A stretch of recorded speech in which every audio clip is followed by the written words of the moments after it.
Ovarian cancer के और diagnosis के लिए आप जब अपने डॉक्टर के पास जाते हैं, जब आपके लक्षण आपको लगते हैं कि बॉदर कर रहे हैं, प्रॉब्लम करते हैं और उसको लेकर आप अपने डॉक्टर के पास जाते हैं, वो सस्पेक्ट करते हैं कि ओवेरियन कैंसर है, तो उसकी डायग्नोसिस किस तरीके से की जाती है।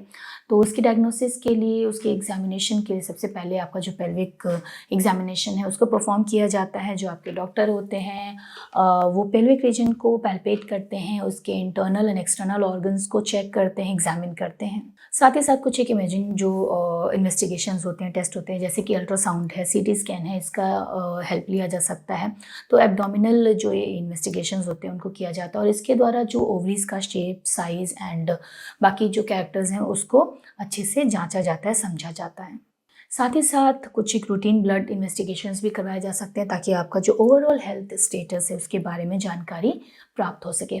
साथ ही साथ इन ब्लड इन्वेस्टिगेशंस के द्वारा ही जो ट्यूमर मार्कर्स हैं उनके बारे में भी पता लगाया जाता है। जैसे कि अगर हम बात कर रहे हैं कैंसर एंटीजन 125 जो कि ओवेरियन कैंसर के जो सेल्स होते हैं उनके सरफेस में मिलता है, तो इसके द्वारा इसकी जानकारी इसके बारे में, ओवेरियन कैंसर के बारे में अंदाज़ा लगाया जा सकता है, पता लगाया जा सकता है। ये जो एंटीजन होते हैं इनसे एग्जैक्ट हम ये नहीं पता लगाते हैं कि क्या कैंसर प्रेजेंट है या नहीं, लेकिन कुछ इससे क्लूज़ मिलते हैं जिससे कि हम इसके डायग्नोसिस के बारे में हमें मदद मिलती है। साथ ही साथ प्रोग्नोसिस में, मतलब कि हमारे ट्रीटमेंट का जो आउटकम होगा वो क्या होगा, इसके बारे में काफ़ी अच्छी जानकारी प्राप्त होती है। उसके अलावा सर्जरी होता है। सर्जरी हम यहाँ पे इसलिए कह रहे हैं क्योंकि जब भी कैंसर जैसी कोई भी कंडीशन होती है तो उसके बारे में एग्जैक्ट डायग्नोसिस, कंफर्म डायग्नोसिस तब तक नहीं होती जब तक इसको सर्जिकली रिमूव करके उसके सेल्स के बारे में पता लगाया जा सके।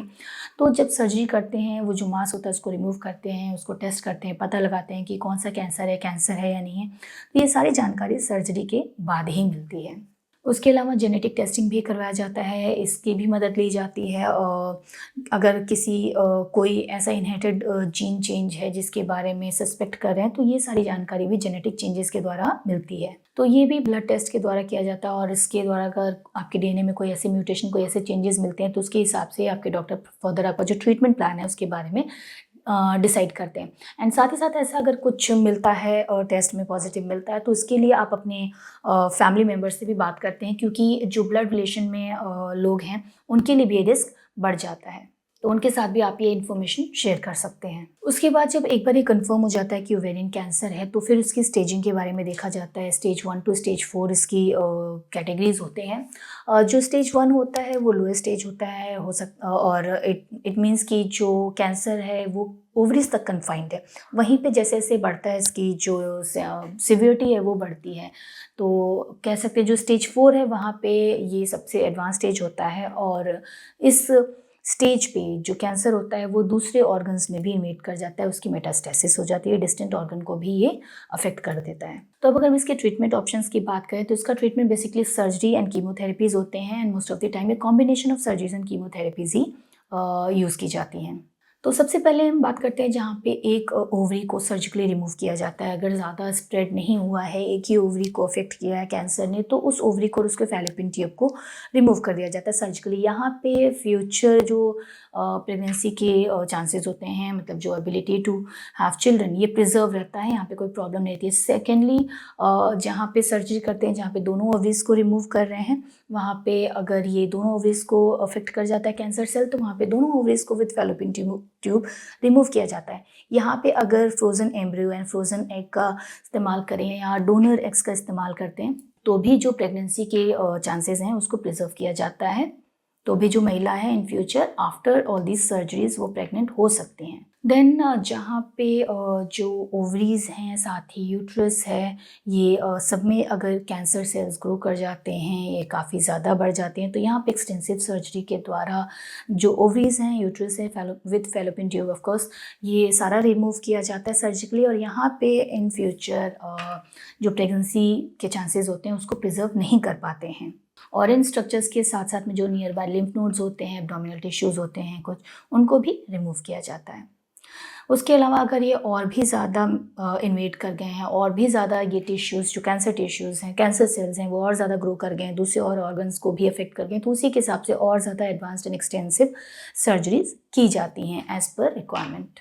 अब हम बात करते हैं कीमोथेरेपी। कीमोथेरेपी बेसिकली वो ड्रग्स होती हैं, फिर वो दवाइयाँ होती हैं, वो जिनका इस्तेमाल जो फ़ास्ट ग्रोइंग सेल्स हैं, उनको किल करने के लिए, उनको मारने के लिए, उनको रोकने के लिए दिया जाता है।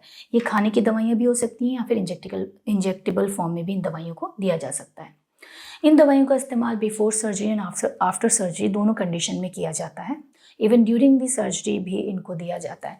तो जब आफ्टर सर्जरी इन दवाइयों को देते हैं, इन कीमोथेरेपी वाली ड्रग्स का इस्तेमाल करते हैं, तो जो रिमेनिंग सेल्स होते हैं जो कि सर्जरी के द्वारा नहीं निकले हैं, नहीं रिमूव किए जा सके हैं, उनको ये किल कर देते हैं, उनको ये ख़त्म कर देते हैं। उसके अलावा टारगेट थेरेपीज़ होती हैं जहाँ पे कुछ एक तरीके की दवाइयों का इस्तेमाल किया जाता है जो स्पेसिफिक जो वीकनेस होते हैं उन ट्यूमर सेल्स के, वहाँ पे टारगेट करते हैं। तो जो ट्यूमर जो कैंसर सेल्स हैं उनको टेस्ट किया जाता है उसके लिए, और अकॉर्डिंगली जो उनकी वीकनेसेस हैं उनको अफेक्ट करने के लिए टारगेट थेरेपीज़ का इस्तेमाल किया जाता है।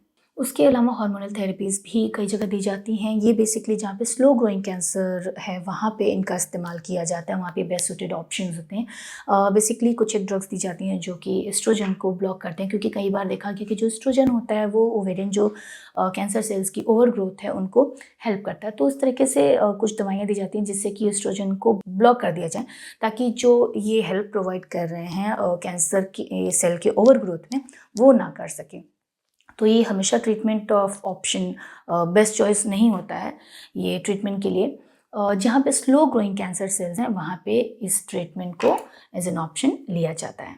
वहीं पे कुछ एक कंडीशन में इम्यूनोथेरेपी का भी हेल्प लिया जाता है। इम्यूनोथेरेपी वहाँ दिया जाता है जहाँ पे कुछ एक प्रोटीन्स हैं जो कि जो फास्ट ग्रोइंग सेल्स हैं उनको हमारे इम्यून सिस्टम से हाइड कर रहे हैं, उन प्रोटीन्स को बेसिकली ये वहाँ पे इंटरफेयर करते हैं और उन कंडीशंस में थोड़ा बहुत हेल्प ज़रूर प्रोवाइड करते हैं। तो कुछ एक स्पेसिफिक कंडीशंस ये होती है जहाँ पे इम्यूनोथेरेपी प्रोवाइड किया जाता है कैंसर सेल्स को ग्रो करने से रोकने के लिए। अब हम बात करते हैं सपोर्टिव या फिर पैलिएटिव केयर की।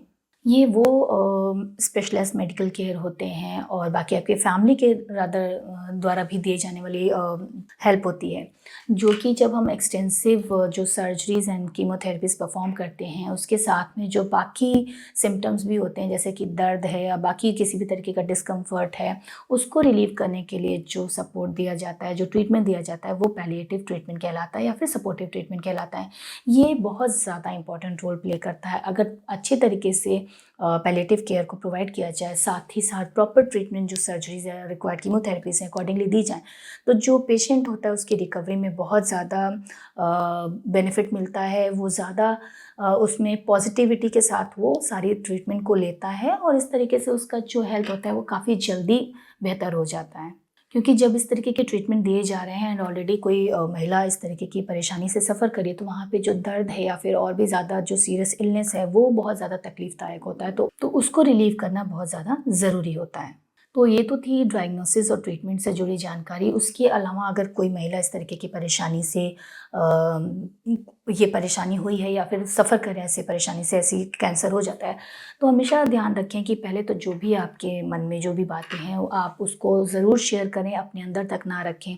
अपने डॉक्टर से भी उसके बारे में बात करें, प्लस आपके जो क्लोज्ड वंस हैं, आपके फैमिली एंड फ्रेंड्स, उसके साथ आपकी जो भी मन में चीज़ें हो रही हैं उनको ज़रूर शेयर करें, ताकि आप कि इस कंडीशन के साथ कोप कर सकें बेटर। अपने आप को आइसोलेट ना करें, अकेले ना रहें, नेगेटिव थॉट्स को बिल्कुल अवॉइड कीजिए, स्ट्रेस बिल्कुल मत लीजिए, क्योंकि स्ट्रेस किसी भी कंडीशन की वर्सनिंग करता है। और जहाँ पे आप स्ट्रेस फ्री होके आप अपनी हेल्थ के बारे में सोचेंगे, अपनी फैमिली के बारे में सोचेंगे, वहाँ पे आपके हील होने के चांसेस बहुत ज़्यादा बढ़ जाते हैं। साथ ही साथ अपने आप को समय दीजिए, अच्छा खाइए, अच्छा सोचिए, अच्छे लोगों में समय बिताइए, थोड़ा-सा सोशलाइज़ होइए। अपने आप को समय देना बहुत ज़्यादा ज़रूरी हो जाता है इन तरीके की कंडीशंस में, और भी ज़्यादा इसकी रिक्वायरमेंट बढ़ जाती है। साथ ही साथ जब आप अपने डॉक्टर को आप ऐसी किसी कंडीशन के लिए दिखाने जाते हैं, तो आपके जो गोल्स हैं उसके बारे में डेफिनिटली बताना चाहिए, क्योंकि यहाँ ओवेरियन कैंसर की जहाँ हम बात कर रहे हैं, ये फ्यूचर प्रेगनेंसी से भी रिलेटेड है। तो आपके क्या गोल्स हैं, आप किस तरीके का ट्रीटमेंट चाहते हैं, क्या आपके एक्सपेक्टेशंस है, उसके बारे में भी ज़रूर बात करें। आपके मन में कोई भी दुविधा है तो उसके बारे में ज़रूर बात करें। साथ ही साथ जो आपके सिम्पटम्स हैं उसके बारे में डिटेल जानकारी रखिए और आप अपने डॉक्टर को प्रॉपर तरीके से उसके बारे में बताइए। साथ ही साथ आपकी फैमिली हिस्ट्री कुछ भी है, आपको अगर इस तरीके का कुछ भी पता है, किसी को already ovarian cancer, breast cancer blood relation में है, तो उसके बारे में जानकारी रखिए, बात कीजिए, अपने डॉक्टर को ज़रूर बताइए। साथ ही साथ आपको और कोई मेडिकल कंडीशन पहले से जिससे आप सफ़र कर रहे हैं, कोई और अंडरलाइन मेडिकल कंडीशन है, किसी भी और तरीके का दवाई का इस्तेमाल कर रहे हैं, तो ये सारी जानकारी भी आप अपने डॉक्टर के साथ ज़रूर शेयर करें। एंड कोशिश करें कि जब भी आप इस तरीके की कंडीशन में हैं और आप अपने डॉक्टर के अपॉइंटमेंट्स में जा रहे हैं तो किसी न किसी को साथ में ज़रूर रखें। कोशिश करें कि अकेले ना जाएँ। थोड़ा-सा साथ में किसी का रहना आपको बहुत बड़ा मेंटल सपोर्ट देता है। एंड पॉजिटिव रहिए, ट्रीटमेंट को पॉजिटिवली लीजिए और काफ़ी जल्दी इससे अच्छे से रिकवर हो जाते हैं। तो इस वीडियो में हमने जानकारी शेयर की, इससे जुड़े जो डायग्नोसिस है और ट्रीटमेंट ऑप्शंस हैं, किस तरीके के क्या-क्या ट्रीटमेंट दिए जाते हैं, किस कंडीशन में क्या-क्या दिया जाता है, इसके बारे में हमने डिटेल से बात की। इससे जुड़े और भी कुछ सुझाव हैं या फिर आप और भी कुछ जानना चाहते हैं तो कमेंट बॉक्स में जाके हमें ज़रूर बताएं।